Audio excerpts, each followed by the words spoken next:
Welcome. Tonight we're going to be doing some shadow stamping with ink. I think previously I've shown you some shadow stamping with embossing, but this will be with ink tonight, so I hope you enjoy it. Now we are going to be using the Eden's Garden for this technique.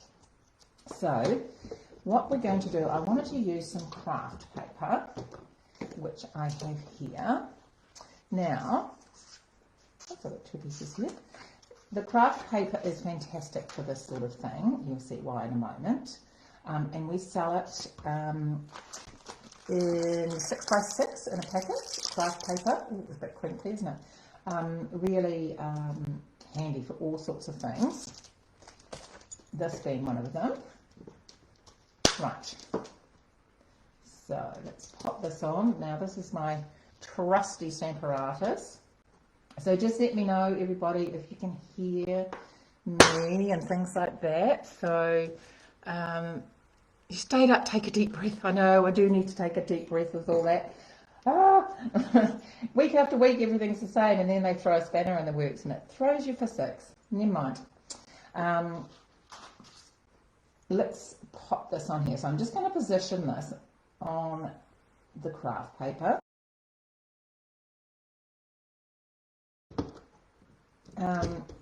And we're going to be using craft ink.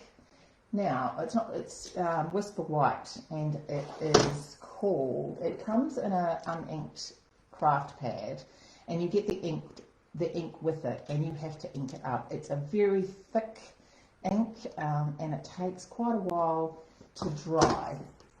So I'll be doing this, and then I've done another one ahead of time because it's really important that you let it dry before you do the next stage.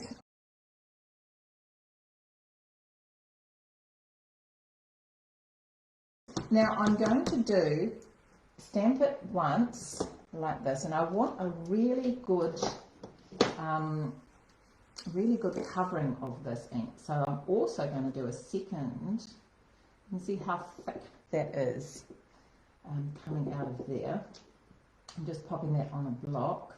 I'm actually also going to use a bit of a dauber because I really want to give this. Now this stamp is naturally dotty like that, so it does come out a bit like that on the image when you stamp it. But I just want to give this a really good covering. I found with this craft ink that putting it on with a dauber actually really does help. Okay, so let's give it a good press. And let's see how much better that is. Now, I'm going to pick it up and move it each time. So, I have to be careful that because of the sticky back, the one thing you've got to watch is that when you, because there's ink on it, when you take your hand off the stamp, make sure you don't lift the stamp because then you're going to get white ink all over everything. Okay, and we'll ink it up once with the pad. I did re-ink this as well, so it is quite juicy.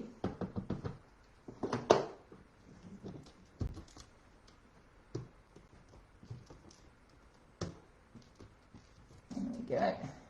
See, that one's not so bad actually. It does dry a little bit lighter. Right, and one more. And we'll just rotate the stamp a little bit more.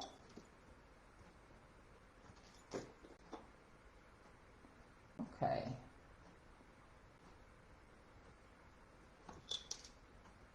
And so I had a couple of disasters.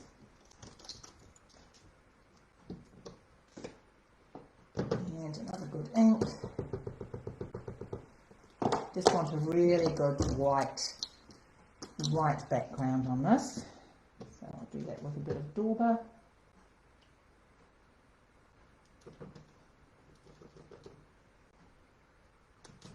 So as I say, I've done this technique before. I've done it with white embossing and then a dark shadow. So this one is just a little bit different.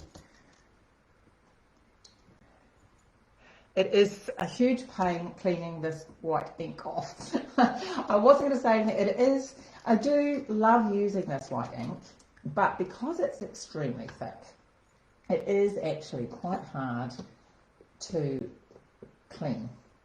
Now, but it is worth it. It is worth it. And I tend to use it for colouring rather than stamping, I must admit. The last thing I'm going to do is just using a water painter, and I'm going to just pick up a little bit of that to do some flicking, and just make sure that it's nice and wet. There we go, that's better. Oops, that's a big one. And you get a few lovely blobs. So as I say, this takes quite a while to dry. It really does take quite a while to dry. So you can use the your heat tool, but even then it does take quite a bit to dry. So I'm just cleaning this all up. Now you don't want to leave anything, and I'm using a wet one this time. I usually use my chamois, but as Helen was saying, this is actually really needs to be cleaned extremely well to get it off. And the last thing you want is to get white ink in your ink pad. So I am using a wet one. Let's bring in one I prepared earlier. Now, I am going to just pop it down on this. Now, this is the tricky part. The best stamp to use for this would be the actual photopolymer stamps, because they you can see where you're going. So what I want to do is try and get this not too far off, just a tiny margin off, as close as I can. Obviously you can't be that perfect when you have a stamp that you can't see off. So we will just do a little guess here. As I say, it's not going to change the outcome. Okay. And I didn't dry that enough, did I? And it's all wet. That's okay. I'll just give it a dry now. And let's see, I will do Orchard Oasis for this one, I think. Now, once again, I'm going to stamp it twice. So there's a bit of cleaning in between each one, because I'm going to do 3 colours. And you see how that on the white picks up the colour beautifully, and just off on the craft, the colour is darker, forming that sort of triple shadow. You've got the white and just a little hint of the dark and the true colour on top of the craft, which I think is just beautiful. So for each colour I have stamped them twice on top of the white Whisper White ink, and then wiped in between, because the ink does activate the white a little bit, so you do need to wipe the stamp in between each time. I love how the colours really pop on the white. The Orchid Oasis, the lovely polished pink, and the Tahitian Tide. Just gorgeous.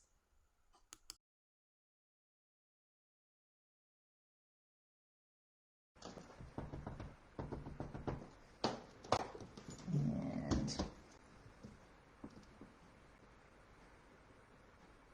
there we go. Nice one. So let's just grab that and pop this to one side.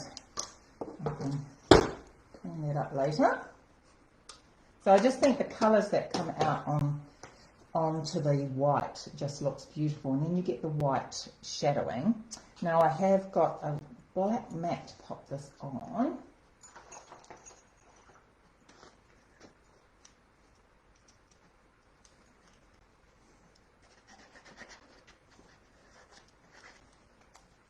And making sure my fingers don't get over it. Now it does curl a little bit, so you do need to make sure that you pop quite a bit of adhesive on. Now I will give that a little quick blow. I can see some of it is still a little bit wet from inking up, especially the turquoise. So close your ears for a moment.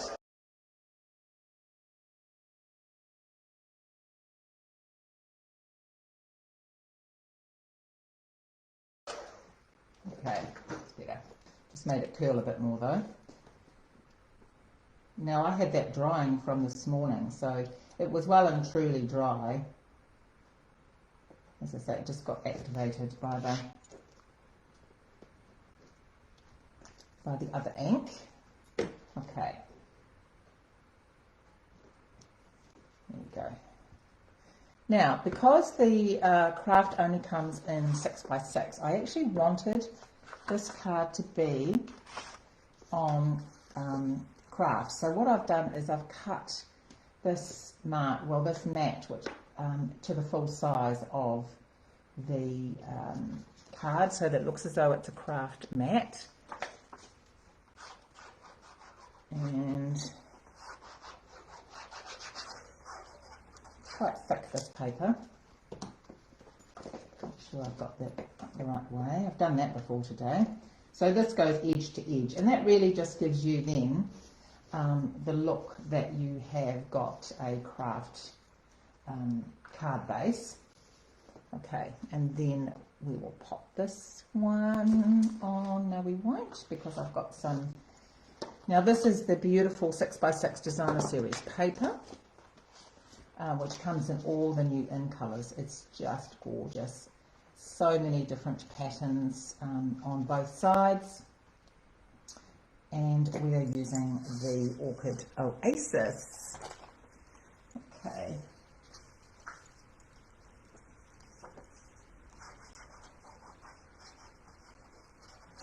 Right, bit of blue again. Now I'll just pop that on a little bit of an angle, I think. I love this flowery pattern. Okay. And a bit of glue for this. Probably tape would be quite good, double-sided tape, for the fact that this curls, but just for the fact that I didn't want to hold you up, I'm just doing the glue, but tape would be really, really good for this as well. Quite sturdy. Okay, so I have, you'll be pleased to know, already done the sentiment, hello there, and we are going to just chop that down. So white emboss that onto the black cardstock.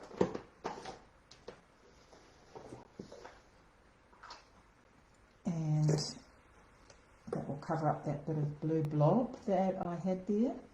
Actually, it might have to be a sentiment. No, that might be right. Might have to be a embellishment, I should say. Okay, so I'm going to use some of this beautiful. So for each new in colour, we've also got this gorgeous metallic ribbon. So don't need too much. Just going to tie a bow.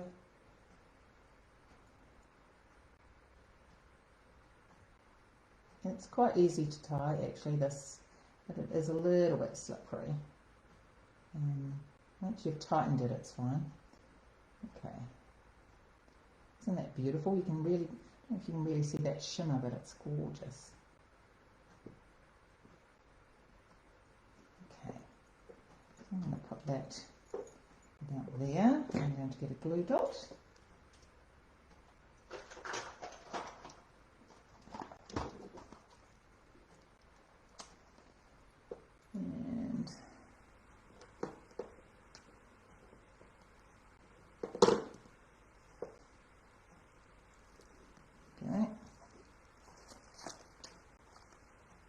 Some dimensionals.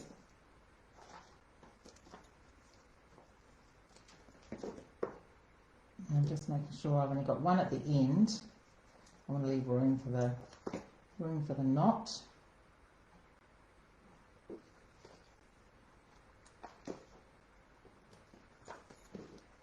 Okay.